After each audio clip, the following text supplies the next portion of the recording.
So we're hearing a debate between Democrats and Republicans, not the presidential candidates, but civilians, if you will.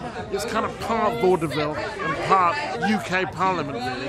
Very, very raucous, very, very ribald, very noisy, but there is a genuine passion on both sides, which is playing out right before our eyes on the soapboxes. This whole crazy idea of McCain wanting to tax your health care, absolutely a lie.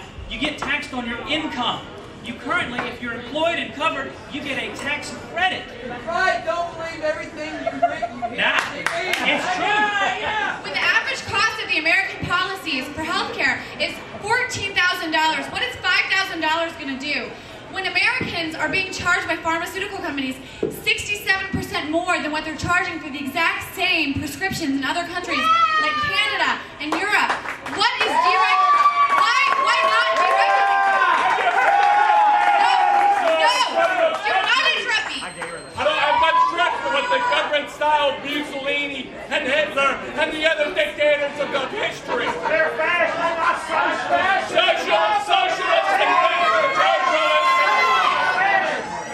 Socialists and fascism are basically the same thing. Modern progressivism was called in America. They called that socialism in Europe. Ladies and gentlemen, I decided to address my section of this debate in lyrical form. Senator Obama's groove, it rings true throughout states that are both red and blue. And whether we are Christian or Muslim or Jew. But the measure of a man is not how tall or proud he can stand, but how high he encourages others to reach. Join me in my refrain, just say no!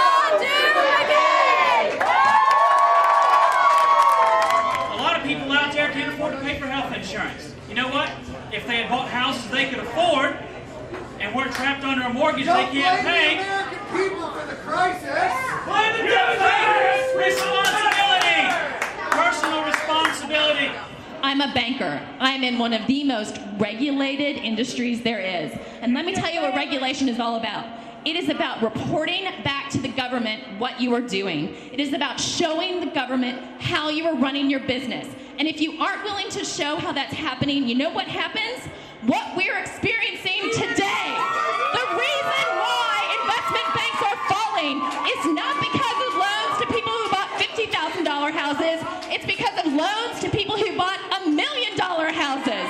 Those are the people who have destroyed this economy. And if we'd had some regulation, we would have known what was going on.